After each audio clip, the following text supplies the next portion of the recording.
Hello, my name is Charlene Lee. I am an analyst, longtime author, and the author of my latest book, The Disruption Mindset. And today, what I want to be talking about is how do you actually lead when we are being asked to stay in our homes, to shelter in place. And so the topic of today is going to be sheltering in place, moving from that to leading in place. Because I think in so many ways, what we need today is to be leaders in many ways that we can, in the ways that we can show up. In particular, how do we do that not only for ourselves, but also for our family, our communities, our workplaces, for society in general? And the reason I'm so passionate about this is that I'm a big believer, having studied leadership, that leadership is not about a title, and that in many ways, we don't need to have permission to lead. Leaders, in my mind, is somebody who sees a change that needs to happen, a need that needs to be filled. And so, therefore, a leader steps into that void and is able to really be able to take advantage of the situation and find places and ways that they can serve. So, what I wanted to do today is to talk a little bit, first of all, by welcoming anybody who's there. If you're listening to this broadcast, please, by all means, post up a comment. Would love to hear from you and understand just where you're coming from, how you're feeling today, and also what is it that you're actually looking for? How are you feeling about this need to shelter in place, but also the need to want to lead in place? So, a couple ways to be thinking about this. First of all, I do believe that leaders are created by themselves stepping into that void. Again, you don't need to have a leadership title or anybody to ask you. If you see that need in particular, then let's find ways to actually step into that void. And I think more than anything else, what a leader does is they see that need to be filled. They see the change that needs to take place. They then identify what is it going to take to create that, to solve that need, to solve that problem, and then harness the people and the resources to make that change happen. And here's the interesting thing. If you do nothing else other than lead yourself, you're already starting to be a leader. And what happens is when people see you creating that change, they will want to also come and join that force. And then the last thing you do is you make sure you stay on task. You make sure that what you're going to be doing actually gets done. So this is what a leader does. They set the direction, make sure you get the people and resources to make it happen, and then keep at it. Rinse and repeat that same process over and over again. So here's a question to ask yourself. What are the things that need to be done now? What are the key needs in our communities and our families and in our society that we could potentially help with without really leaving the places where we are safe? And so what I'm going to talk about here today are some very pragmatic and practical things that you can do. And if you're just joining this broadcast, by all means, just welcome yourself. Let me know you're here. Put your comments into the chat, and would love to hear from you where you are and how you're dealing with sheltering in place.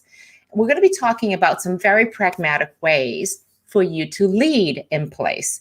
And so I will talk about some ways that you can volunteer in your community in person if you are in a place where you feel comfortable with this. And I just want to get those out of the way because there are some really tangible ways that you can help and volunteer, but still be socially distanced, still stay safe. One of my favorite things right now is to actually go and volunteer with places where we can actually feed people. We know that there is a hunger crisis with people not being able to buy food, get food, especially in this time between when they may have lost their jobs and when checks may be coming in. So there are places that you can go to volunteer in food shelters, to work with food pantries, to help distribute the food. And they are all practicing really good social distancing with lots of protective cures and precautions being taken place.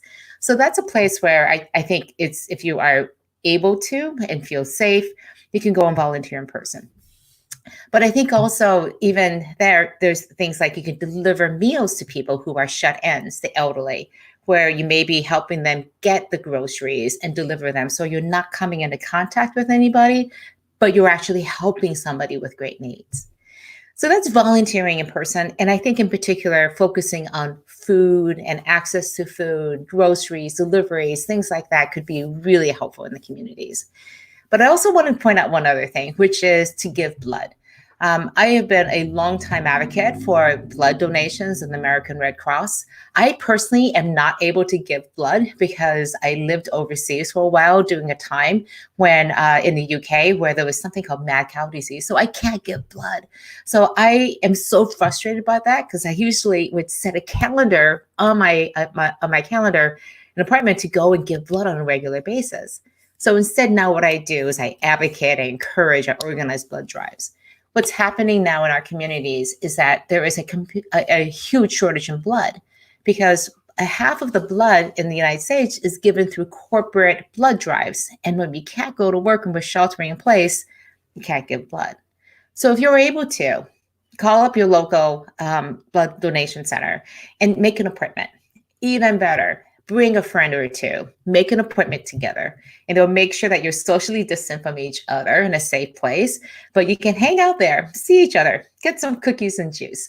And if you are interested in spending more time with each other, then consider giving platelets and plasma too as well.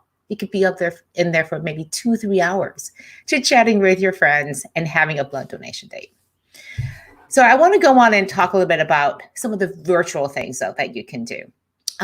And one of the things that you can do as a virtual space is to volunteer by giving support. And let me just look at my notes here. Here we go. For example, if you are, one area is to support small businesses. And with small businesses, one of the key things that could be really helpful is to be able to buy from them. Go and frequent them. If they have an online commerce space, consider buying from them. Get takeout from your local restaurants. But also, I know that there are a lot of knowledge workers, people with skills around marketing and website development, engineering. Consider volunteering your time, helping bring some of these small businesses up online. So for example, there's a site called commerceforgood.com.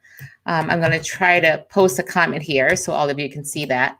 And more than anything else, I think one of the things that you can do here is that to make sure that what they're trying to do is to align people with website development skills, with marketing skills, with business strategy skills, and help these small businesses develop very quickly an online presence so that they can take their offline businesses and go online and continue to sustain that. So it's one way for them to reach their local groups, local community to take online orders, but also potentially reach a much larger audience too as well. Also think about volunteering with SCORE, which is the Small Business Administration's volunteer group. They have also some volunteers, so you can be a mentor. So I'm going to put that into the chat too as well. I think one of the ways, again, to think about how we could support our small businesses is not to just buy from them, but also right from the places from our desks today to be able to reach out to them and connect with them. Talk to your local Chamber of Commerce, see if there are some efforts. And if there aren't any, maybe consider actually organizing some to work with your local Chamber of Commerce, your community groups, your neighborhood business associations to see how you can help these small businesses survive over the next few months. There are also some ways that you can volunteer virtually. Check with your local favorite charities, local ones, national ones, and check and see their volunteer pages. Write to them and say, are there ways that you can actually help them with their particular efforts? I know, for example, that the American Red Cross has two efforts. One is to become a digital advocate. This is something that I'm doing right now. And one of the ways to do that is to go into the site, and I'm going to copy and paste this. Hopefully I can do this right while chatting. And hold on for just a second. And while I'm doing this, please put into the chat where you're coming from and how you're thinking about sheltering in place, but also leading in place. And I'll read out some of those examples for people. The American Red Cross has, for example, ways for you to become a digital advocate, meaning you're out there promoting the fact that you can give blood, places to go, helping people find and align each other, but also reducing the anxiety that some people may feel about giving blood.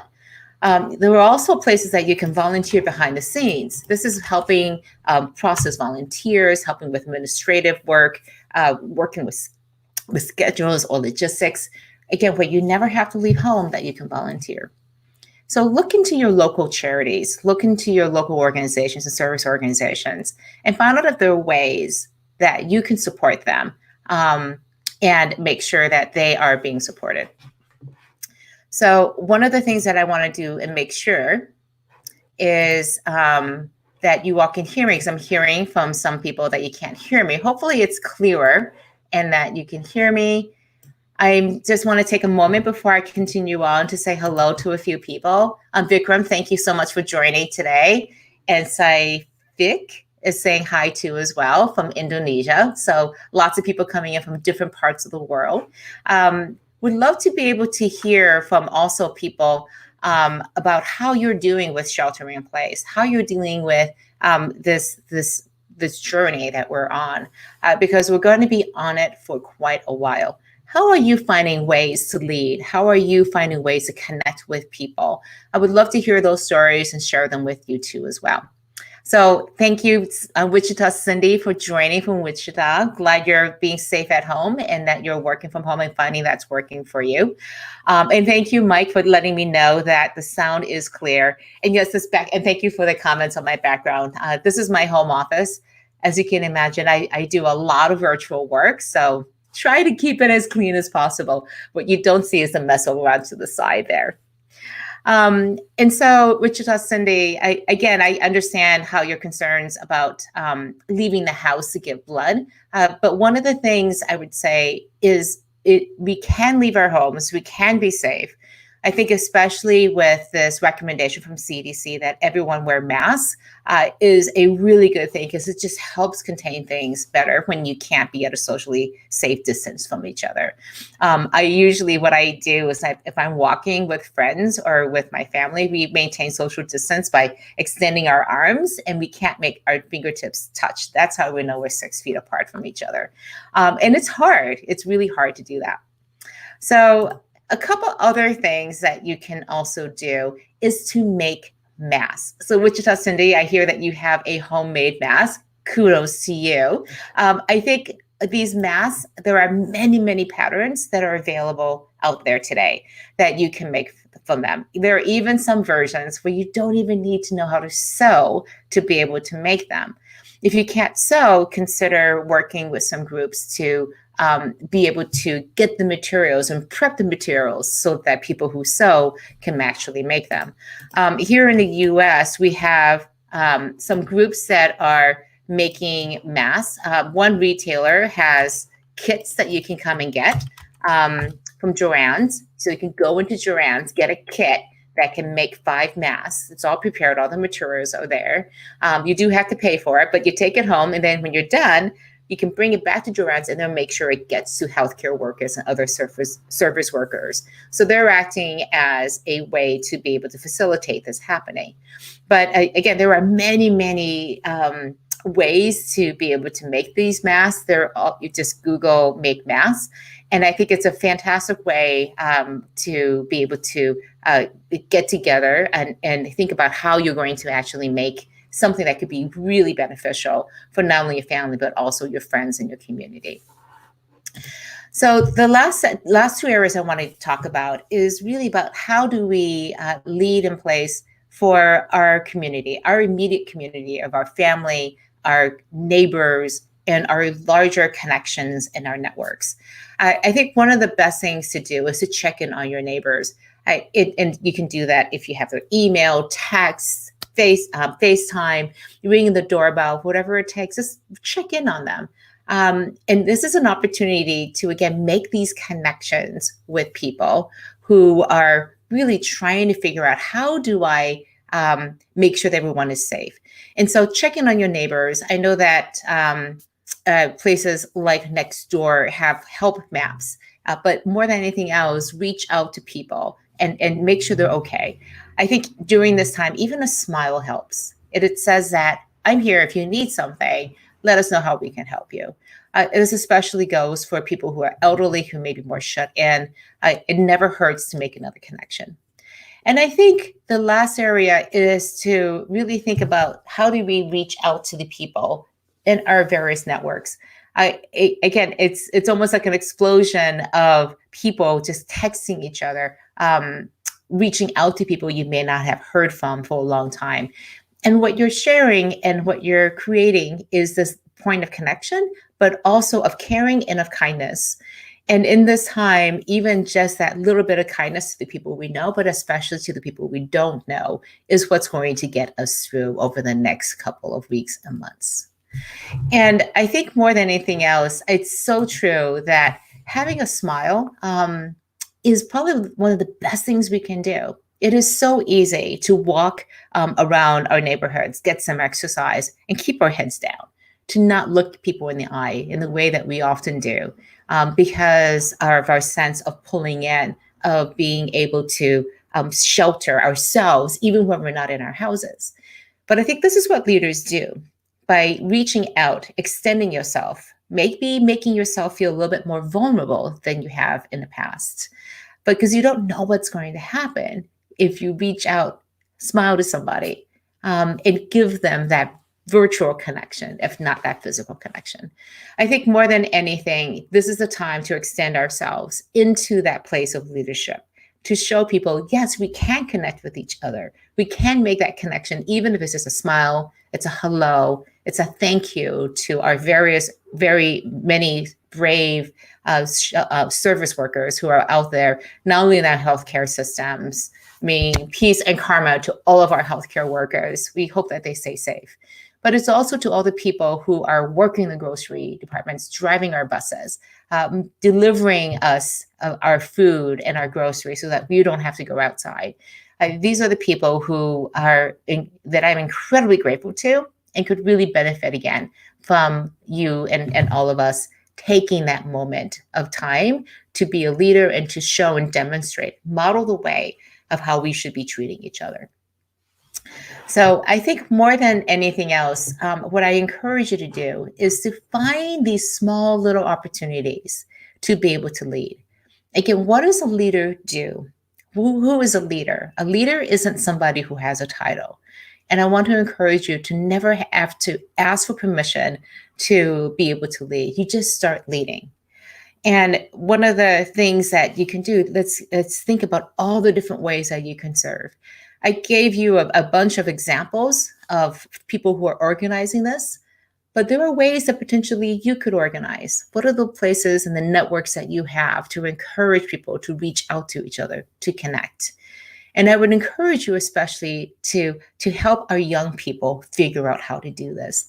For those of us who are like me, who are a little bit older in age, we have a lot of experience leading, but our young people are not experienced leaders. They don't know that they can lead, that they have the ability to lead, that we need them to lead at this point. And yet they are some of the most connected digitally, and also people who see the need amongst their own communities of how they can lead. So I encourage you to work with the young people, encourage them to brainstorm, to come up with creative ways for them to serve their communities and to be able to lead in place. All right, so I'm going to end this broadcast right now. I'll stay around for a little bit in the chat to just see if there are any other comments. I'm going to be doing these broadcasts on a fairly regular basis at this time on Mondays, and then also on Wednesdays at 5 o'clock Pacific time. So I hope that you'll join me with these broadcasts. And again, the whole idea is, how do we actually create these opportunities and to come together as communities? Again, my name is Charlene Lee. I'm the author of The Disruption Mindset, and I hope to talk to you and see you soon. Thank you very much.